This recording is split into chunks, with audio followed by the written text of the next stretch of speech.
Day after day, we are surrounded by the presence of criminals. We are spectators to the deepest darkness in human actions and the bizarre reality that someone's suffering can be a form of pleasure. As dedicated investigators of the criminal world, we're on a mission to uncover the most shocking crimes and get inside the minds of those who commit them.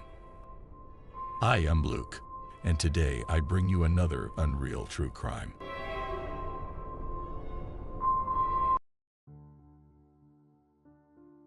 The Kathleen Alexandra Layana case.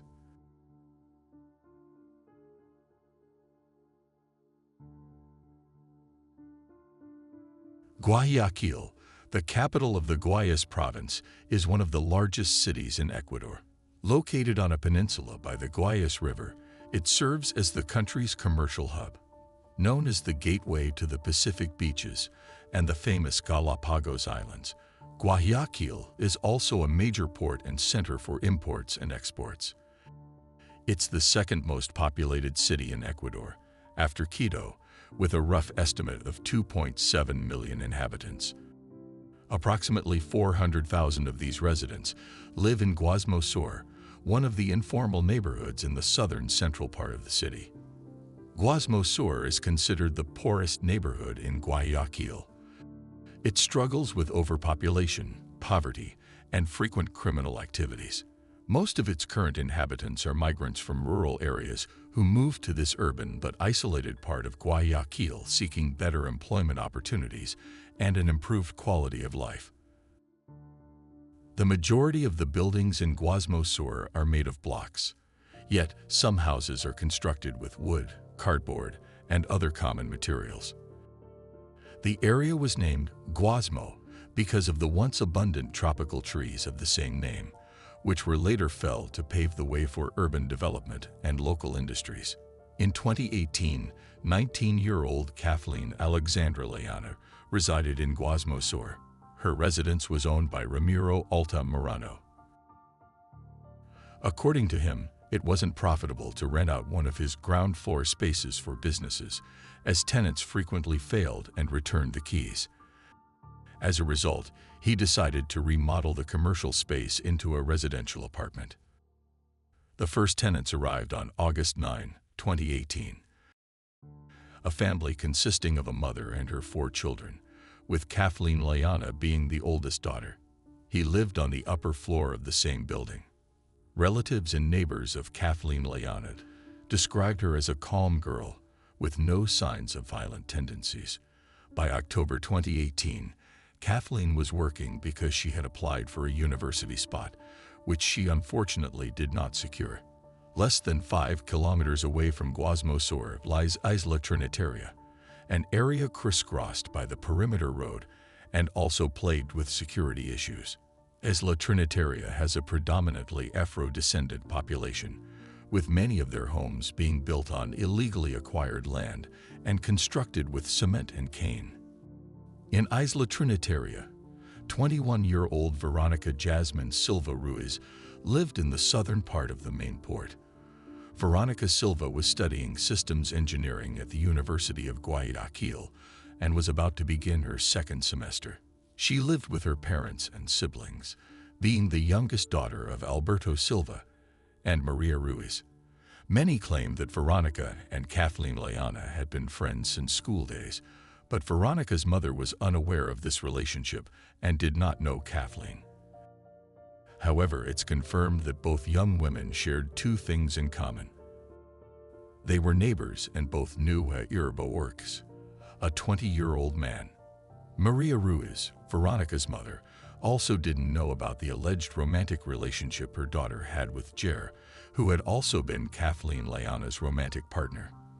On the morning of Tuesday, October 2, 2018, Veronica left her home early. By 9 a.m., she bid her parents farewell, heading to the University of Guayaquil.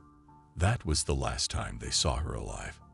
Her mother mentioned that Veronica went to the university without breakfast as she needed to submit a document and intended to return home quickly for lunch. Her father mentioned expecting her home around 11 a.m. When they didn't hear from her, her disappearance was reported to the prosecutor's office on the morning of Wednesday, October 3, 2018. 34 hours after Veronica's departure, her elder sister Rudy received a mysterious friend request on Facebook. A 20-year-old man identified himself as Veronica's boyfriend, claiming he knew of Veronica's whereabouts since his ex-mother-in-law had shown him some of her personal belongings. These items were found in an apartment in Guasmo Sur, which belonged to Kathleen Layana. Rudy informed her parents about this Facebook conversation, and they went to the flagrancy unit of the state prosecutor's office that Wednesday night to report the information. Around 7 p.m., investigators from the National Department of Crimes Against Life, Violent Deaths, Disappearances, Extortion, and Kidnapping confirmed that the body they had discovered dismembered at 2 p.m. that same day matched the family's descriptions. Initially, it was believed that Veronica never went to the university that day, but had been lured to Kathleen Layana's apartment, located 6 blocks from where they found Veronica's dismembered body.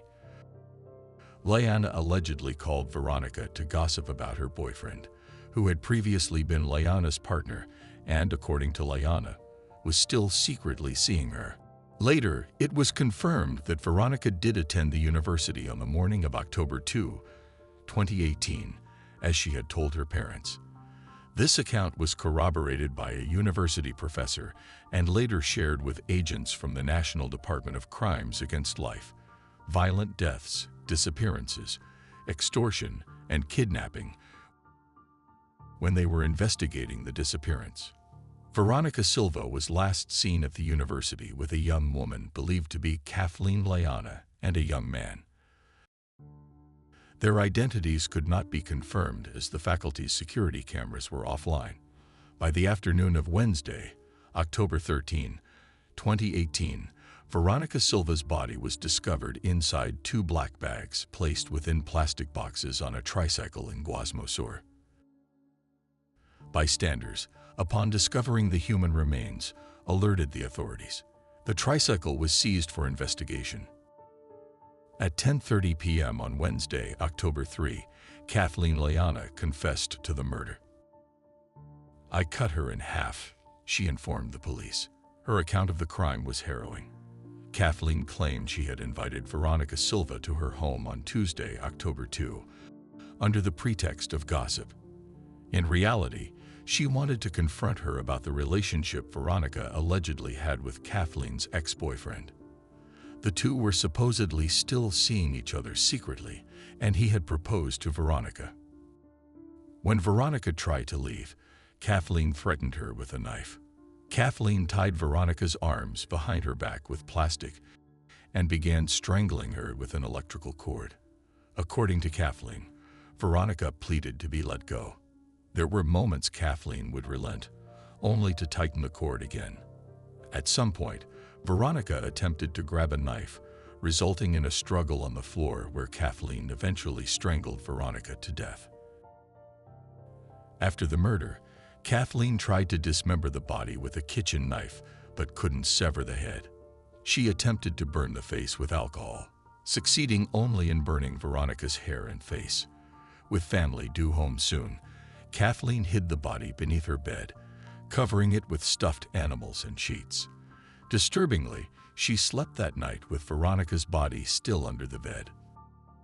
On Wednesday, October 3, 2018, Kathleen decided to incinerate the body but failed. She placed the body parts in bags and sought out her uncle, Jose Rodriguez, to borrow his work tricycle. Initially hesitant, he eventually lent it to her. When she delayed returning it, he went to look for her, but she was nowhere to be found.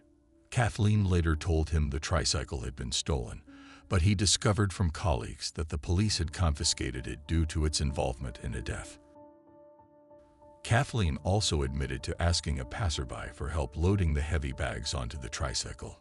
After placing Veronica's remains on the tricycle, Kathleen paid a minor cousin $5 to help her push the tricycle towards a garbage dump, with the boy unaware of the gruesome contents within the bags. 5 blocks away from Kathleen's house, one of the bags fell off the tricycle. Panicking, Kathleen fled when a security guard approached her for littering. Ramiro, the owner of the building where the murder occurred, reported never hearing any alarming noises or cries from upstairs. He only noticed a strong scent, similar to chicken blood. Considering that chickens are frequently slaughtered in the area, he dismissed the smell, not thinking it came from a human body or his own building. In fact, he even considered confronting them about a potential spill, but his wife advised against it. That night, over 10 police officers raided his house. Upon surrendering to the police, Kathleen Layana claimed she acted alone. However, investigators were suspicious there might be other accomplices. Veronica's mother, Maria Ruiz, also doubted Kathleen's solitary involvement, pointing out her daughter's height and strength. Given Kathleen's story, the primary theory presented by the National Department of Crimes Against Life, violent deaths, disappearances, extortion, and kidnapping, was that of a crime of passion stemming from jealousy. Specifically, it was believed to revolve around a presumed love triangle involving Veronica Silva, Kathleen Layana, and Jair Alexander. It's noteworthy that Veronica's mother had never heard of these individuals before. Later, Kathleen changed her account, implicating Jair in the crime. She alleged that Jair was prostituting them via a website and participated in Veronica's murder by holding the electrical cord used for strangulation. According to the attorney representing Veronica's family, the young university student was murdered for refusing to engage in prostitution via a website supposedly run by Jair. In September 2019, Kathleen Layana was sentenced to 34 years and 8 months in prison for the murder and dismemberment of Veronica Silva in October 2018. Kathleen's defense appealed the ruling, considering it unjust. In October 2020, an appeal hearing was held, conducted virtually due to the coronavirus pandemic. The presiding judge denied the defense's claims, who now argued Kathleen had only discarded the body, not committed the murder. The verdict against Kathleen Layana included a fine of 1,000 basic salaries to the state and a $20,000 compensation to the victim's mother.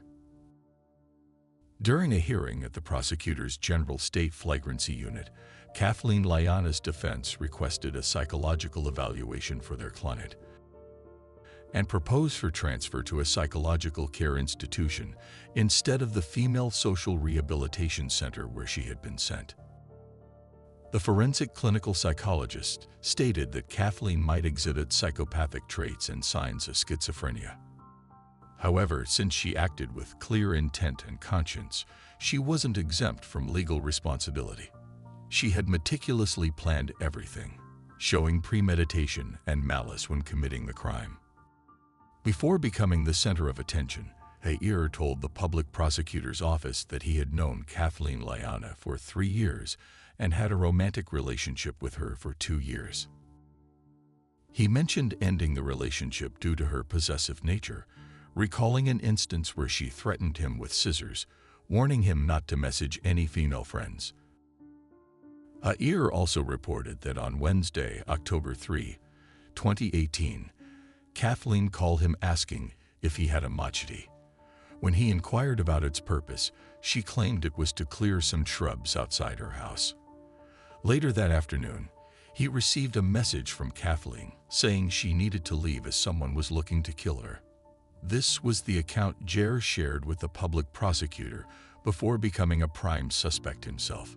Not long after, the police sought him out for questioning. Veronica Silva's mother acknowledged that while nothing could bring her daughter back, she took solace in knowing that her daughter's killer would serve a significant sentence for the heinous act. To her, justice had been served. She emphasized the need to apprehend Jair, who was on the run, and also who she believed also had a hand in her daughter's murder. On October 6, 2018, Veronica Silva's funeral was held. Her head was adorned with a white lace crown, making her look like a sleeping maiden. During the funeral, the song, Amor Eterno by Juan Gabriel played. Her mother was inconsolable, speaking to Veronica through the glass of the casket, pleading for her to look back. Maria's grief was palpable, screaming as she refused to let go of her daughter. It was a loss she would never overcome, forever scarring her life. Maria repeatedly expressed that her daughter, a calm and peaceful young woman, didn't deserve such a brutal, horrific end. After all, who does? In September 2021, the National Police confirmed the arrest of Jair Alexander Boorks Bastidas. He is believed to be the second individual involved in the murder of his girlfriend. And there, dear viewer, concludes today's criminal tale. Remember to subscribe and hit like to show your appreciation. Good night, and this was another episode of Crime Analysis Central. Until next time.